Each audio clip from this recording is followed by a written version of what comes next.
Hi, my name's Lucinda. Welcome to Loving Literature. Do you feel lost when your friends go on and on about the details of the movie you just saw? Or maybe you're in school and you dread going to English class because you have no idea what to say about the story you've just read.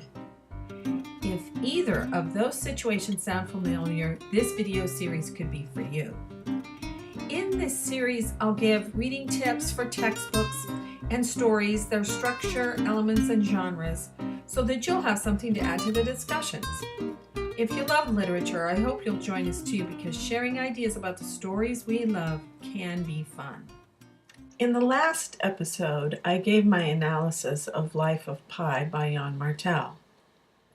Since it's a modern story, I thought for this episode I would talk about a classic novel which I think has a message for us today. It's A Tale of Two Cities by Charles Dickens. When I first read this novel, I was in high school about 46 years ago. There was a great deal of turmoil going on in the country with the Cold War, the civil rights and women's rights movements, not to mention the demonstrations against the Vietnam War. There had also been several assassinations in the recent past, including President Kennedy, his brother Robert, Malcolm X, and Dr. Martin Luther King Jr. So it was a time of great unrest, pretty much like the situation in the book. I think that was one of the things that connected me to the story. I liked the way most of the characters tried to make sense of what was going on in their society and in their personal lives. It helped me try to make sense of what was going on around me.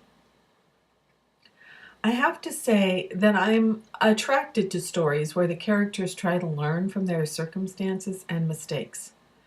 Probably because that's what I do in my own life, and A Tale of Two Cities is a great example of this. If you haven't read the book, I suggest you put it on your reading list because almost all of Charles Dickens' books could apply to current times. I think this is a good one to read too because A Tale of Two Cities has some of the most famous opening and closing lines in all of literary history. The long opening sentence reflects the times we are living in today. I'll only quote part of it. Quote, "It was the best of times, it was the worst of times. It was the age of wisdom, it was the age of foolishness." Unquote. Maybe it's always the best of times and the worst of times, but we can certainly say that his words apply to what we're living through now. The events of the story take place in the years before and during the French Revolution. The two parallel cities are London and Paris, where the powerful oppress the weak. When the revolution begins, the citizens in France are seeking justice. Unfortunately, this soon turns to a thirst for revenge. The British aristocracy avoid the fate of the French somehow, but the book seems to be a warning that such a revolution could happen in Britain too. The thing I think makes A Tale of Two Cities so compelling are the characters. The hero of the story is a dissipated, drunkard lawyer named Sidney Carton, who happens to resemble Charles Darnay, nephew of the Marquis Saint-Evremond.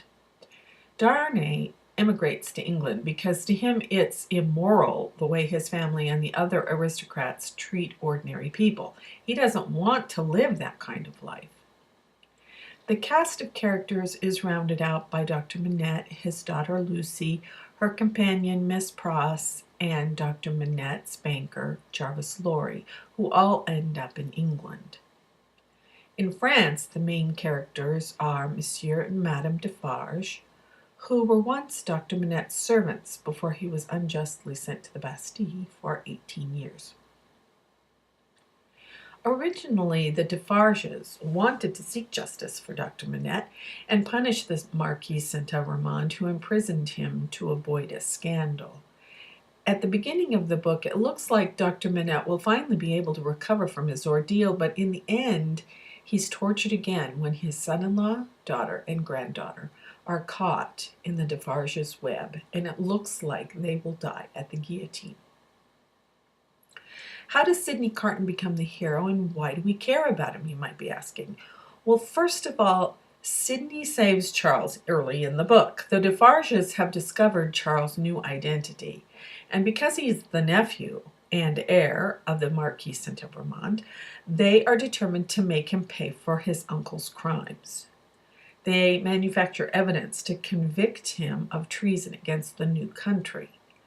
But Sidney, one of his lawyers, confounds the eyewitnesses by standing up next to Darnay in court.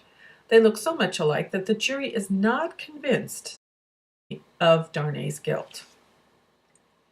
In the meantime, Sidney meets and falls in love with Lucy, but she has already fallen in love with Charles. This could have been a devastating blow to Carton. However, Lucy and Charles befriend Sidney and make him a part of their family, so much so that when the Defarges set another trap for Darnay later in the book and lure him back to France, Sidney arranges to be executed in Charles' place. The things that impressed me about the book were the way Sidney was transformed by the love he bore for Lucy and the fact that she and her family enfolded him into their circle. In the end, it was his feelings for them that gave him the courage to die for Charles. Other themes of the book have to do with the dangers of using violence to seek justice. The two are incompatible, as Dickens shows. One poignant example in the book is the conviction of a lowly seamstress.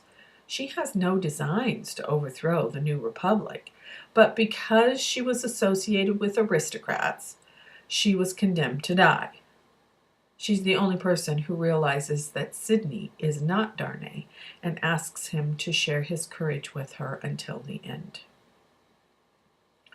Redemption and forgiveness are other important themes.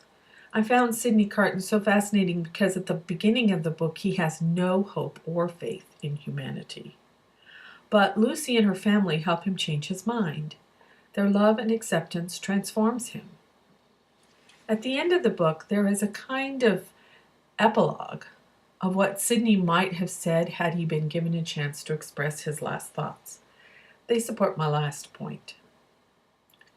I see the lives for which I lay down my life, peaceful, useful, prosperous, and happy in that England which I shall see no more. I see that I have a sanctuary in their hearts and the hearts of their descendants, generations hence. And he finishes with the last line. It is a far, far better thing I do than I have ever done. It is a far, far better rest I go to than I have ever known. This may have been the first novel that gave me the idea that what we do in life leaves a kind of signature behind us, even if future generations aren't aware of it.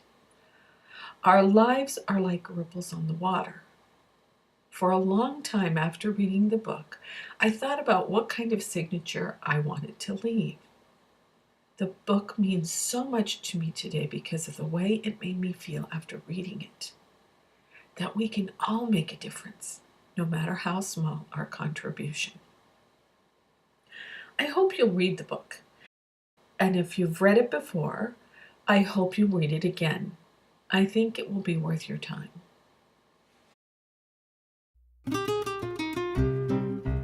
Thanks for watching this episode of Loving Literature. My name is Lucinda. I hope you enjoyed it. I'll see you next time.